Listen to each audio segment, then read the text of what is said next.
Hi everybody. Sorry about the winter gear. It's just a little chilly because I left a window open in my apartment. In my last video, I talked about the Western gaze, and I thought a great way to follow up with that would be by talking about Hollywood. So, Hollywood and just American movies in general are a lot to unpack. So, I thought I would start from the American perspective, and I thought that sometime in the future I'll follow up with a video about the international and, in particular, the Russian perspective on Hollywood. So, I guess I should start by talking about what Hollywood is. So we all know, or those of us from the US likely know, that on a concrete level, Hollywood is a part of the city of Los Angeles, where there's a large concentration of film studios and production companies where, the mainstream American movies are made. It's obviously not the only place where American movies are made, but for a long time, Hollywood has still endured as this symbol of American movies, if not for American culture as a whole. So I think it's worth examining Hollywood as a symbol and not just as, its literal meaning as the kind of capital of the American film industry. So I'm focusing on Hollywood because its meaning obviously transcends its geographic location. So what does it mean, and why do we in America and people around the world kind of treat Hollywood as a paragon of American film and culture and values? So first, Hollywood, I would argue, is emblematic for certain stylistic reasons. The very name of Hollywood suggests an aesthetic and a style of storytelling in film. For example, it has a reputation for a high production value, for certain habits for escalating drama and narrative building.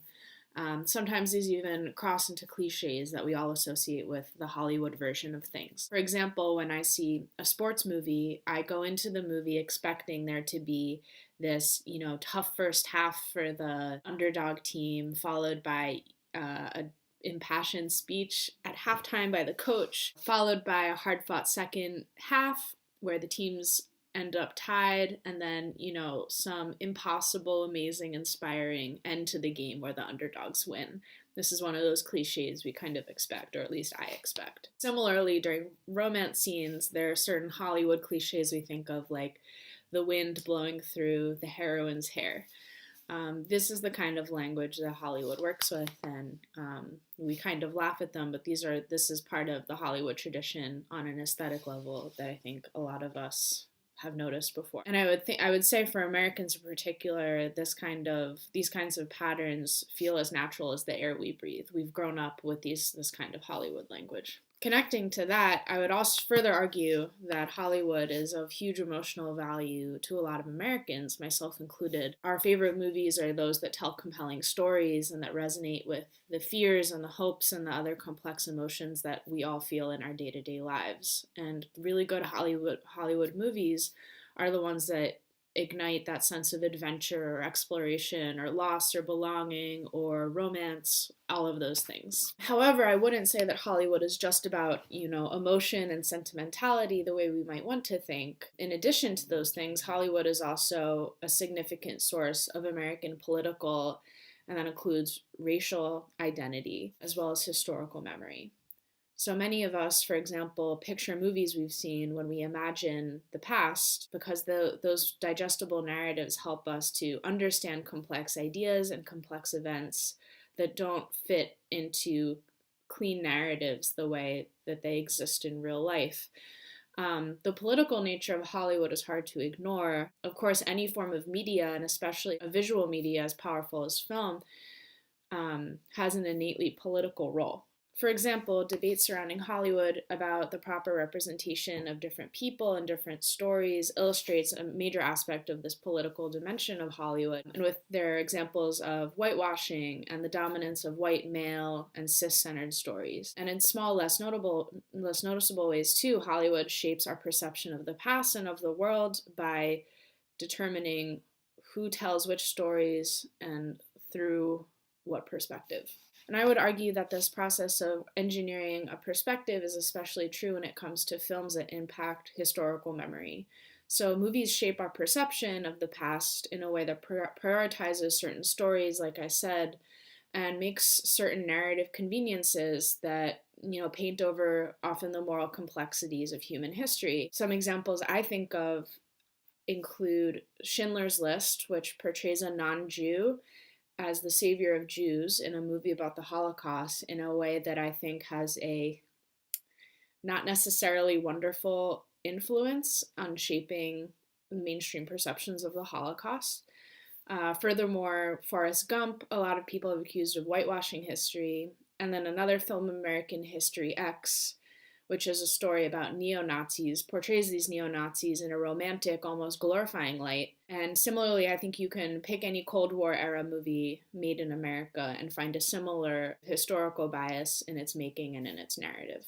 I think it's important to mention the Cold War as crucial context, not only because my project is about Russian media, but also because I think it points very well to film's relationship to culture and ideology in particular. So I address these topics separately from politics because I think that those encapsulate more of the international dimensions of Hollywood.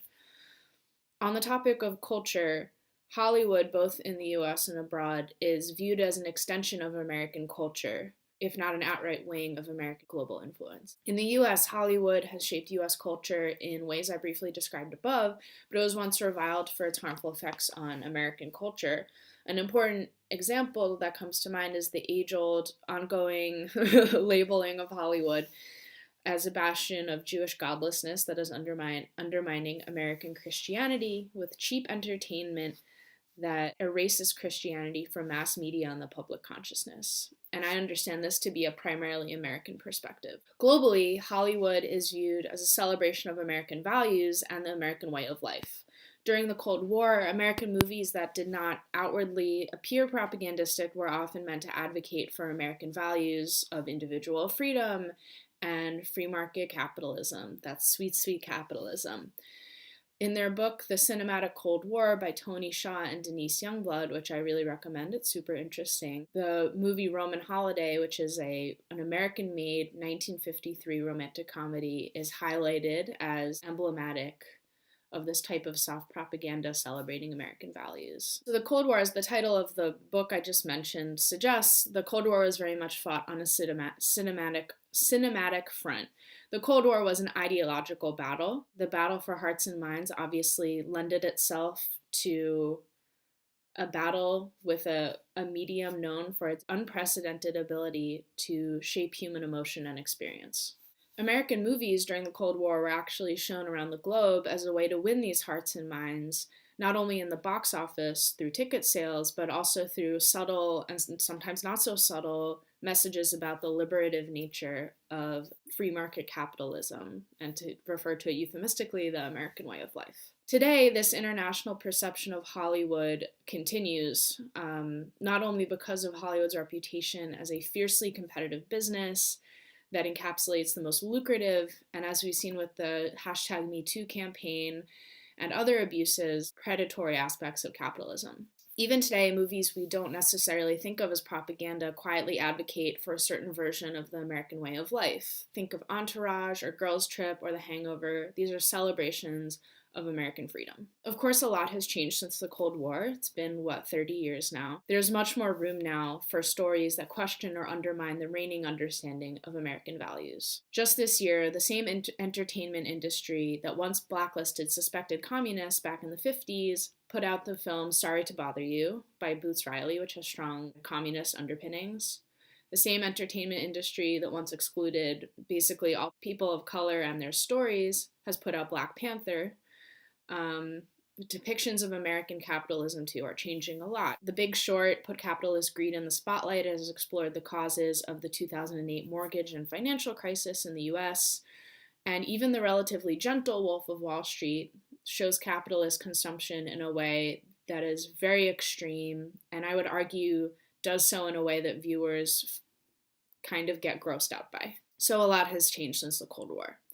I would argue, though, that despite changes in Hollywood, not only ideologically, but also in representation, stylistic innovations, and an increasing aptitude for subtle storytelling over big effects in melodrama, the international reputation of Hollywood as a brash and greedy arm of American capitalism culture has persisted.